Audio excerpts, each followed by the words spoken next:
Welcome to రాజనీతి.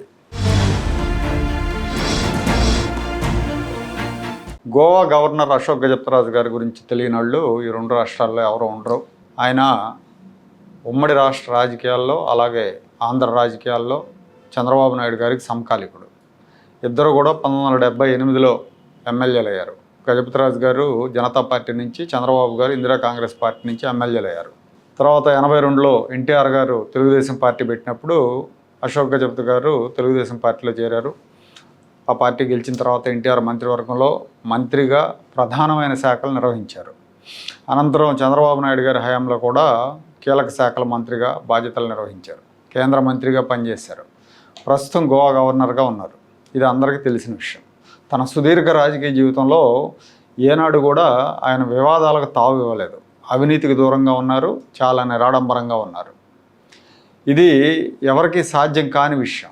ఇవాళ రేపు మనం చూస్తున్నాం రాజకీయ నాయకులు ఎలా ఉంటున్నారో. కార్పొరేటర్గా గెలిచిన వ్యక్తి కూడా తెల్లారేసరికి ఒక 10-15 మందిని అంటేసుకొని 2-3 ఇన్నోవా కారుల్లో తిరుగుతూ ఉంటారు. అలాంటిది అశోక్ గజపతిరాజు గారు టాటా నానో కారులో తిరిగేవాళ్ళు. ఎప్పుడు కూడా తన ఒక ప్రత్యేకమైన వ్యక్తిలాగా ఫీల్ అయ్యేవాడు కాదు. అలాంటి వ్యక్తి స్థలానికి వైసీపీ టెండర్ పెట్టింది, ఆక్రమించింది.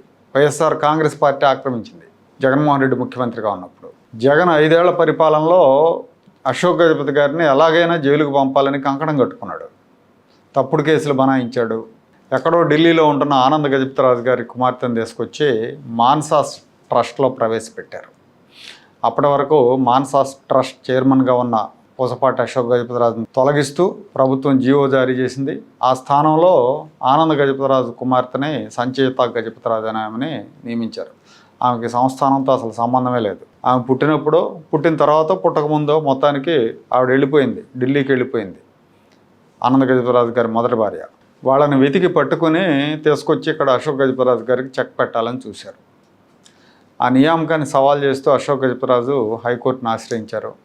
దాని మీద విచారణ జరిపిన ఆంధ్రప్రదేశ్ హైకోర్టు 2021 జూన్లో సంచేత నియామకం చల్లదని ఆ జీవోలను కొట్టేస్తూ తిరిగి అశోక్ గజపతిరాజు గారిని చైర్మన్గా పునరుద్ధరించాలని తీర్పిచ్చింది.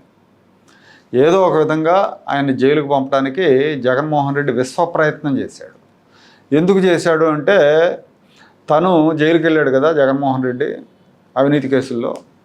అప్పట్లో జగన్ అక్రమాస్తుల మీద విచారణ జరపాలని తెలంగాణ కాంగ్రెస్ నాయకుడు శంకర్రావు అనే ఆయన పిటిషన్ వేశాడు కోర్టులో. కోర్టు ఆదేశాల మేరకే సిబిఐ విచారణ జరిగింది జగన్మోహన్ రెడ్డి మీద. ఆ కేసులో అశోక్ గజపతిరాజు గారు, ఎర్రన్నాయుడు గారు ఇంప్లీడ్ అయ్యారు. సో అందుకని కక్ష కట్టి జగన్మోహన్ రెడ్డి ఎలాగైనా సరే ఈయన్ని జైలుకు పంపాలని విశ్వ ప్రయత్నం చేశాడు. అది అవ్వలేదు. సరే, ఎర్రన్నాయుడు గారు లేరు కాబట్టి ఆ కక్ష అంతా అచ్చెన్నాయుడు మీద తీర్చుకునే ప్రయత్నం చేశాడు. 5 ఏళ్ల పాటు వైసీపీ వాళ్ళ వేధింపులను తట్టుకొని రాజుగారు నిలబడ్డారు. ఇప్పుడు కూడా ఆయన న్యాయం కోసం పోరాడుతున్నారు. కూటమి ప్రభుత్వం వచ్చిన తర్వాత కూడా తన కుటుంబానికి చెందిన స్థలాన్ని వైసీపీ హయాంలో ప్రభుత్వ స్థలంగా రికార్డులోకి ఎక్కించేసి రికార్డులో మార్చేసి ఆ స్థలంలో వైఎస్ఆర్ కాంగ్రెస్ పార్టీ కార్యాలయం నిర్మించారు. అది స్థలం మాది అనటానికి మా దగ్గర పక్కాగా రికార్డులు ఉన్నాయి. దీన్ని ప్రభుత్వ స్థలంగా ఎలా పేర్కొంటారు, ఒక రాజకీయ పార్టీకి ఎలా ఇస్తారని ఆయన ప్రశ్నిస్తున్నారు. విజయనగరం రింగ్ రోడ్ సమీపంలో ఉన్న తమ భూమికి సంబంధించిన రికార్డులను వైసీపీ అధికారంలోకి వచ్చాక 2021 అక్టోబరు 2022 ఫిబ్రవరి మధ్యకాలంలో మార్చేశారు. రికార్డులు తారుమారు చేశారు. దాన్ని ప్రభుత్వ ఆస్తిగా పేర్కొని వైసీపీ కార్యాలయం నిర్మాణానికి లీజుకి ఇచ్చారు. ఒక మండల స్థాయి రెవెన్యూ అధికారి కనుసన్నల్లో ఇదంతా నడిచింది. ఈ విషయం మీద ఏడాది క్రితం అప్పటి కలెక్టర్కి ఫిర్యాదు చేశాను, ఫలితం లేదు. మళ్ళీ 4-5 నెలల క్రితం కూడా ఫిర్యాదు చేశాను, అయినా ఎవరూ పట్టించుకోవట్లేదని అశోక్ గజపతిరాజు గారు ఆవేదన వ్యక్తం చేస్తున్నారు. మీడియాలో వార్తలు వచ్చినాయి. చిత్రం ఏంటంటే, ఈ కూటమి ప్రభుత్వంలో ఒక పెద్ద మనిషి ఆయన, గవర్నర్ కాకముందు వరకు. సరే, గవర్నర్ అయ్యాక రాజకీయాలకు అతీతం అయిపోతారనుకోండి. అయినా ఒక విఐపి ఆయన, ఒక రాజ్యాంగబద్ధ పదవిలో ఉన్నారు. కూటమి ప్రభుత్వంలో కూడా ఆయనకు న్యాయం జరగట్లేదు. ఆయన సాదాసీదా వ్యక్తి కాదు. ఒకప్పుడు రాష్ట్ర మంత్రిగా, కేంద్ర మంత్రిగా పనిచేసి ఇప్పుడు రాజ్యాంగబద్ధమైన పదవిలో ఉన్నారు, గవర్నర్గా ఉన్నారు. అలాంటి వ్యక్తి వెనతకే దిక్కు లేదు అంటే రెవెన్యూ శాఖ పనితీరు, జిల్లాల్లో అధికార యంత్రాంగం పనితీరు ఎలా ఉందో అర్థం చేసుకోండి. రీసర్వే, ఇనాం భూములు, చుక్కల భూముల విషయంలో ఇప్పటికే రైతులు తీవ్రంగా ఇబ్బంది పడుతున్నారు.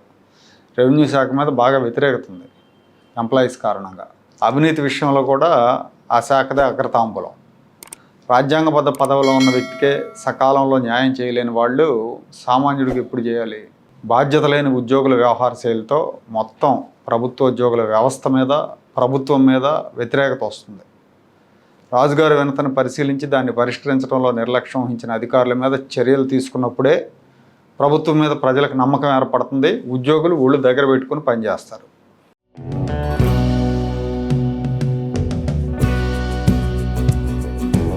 Like, share and subscribe to Rajaniti channel.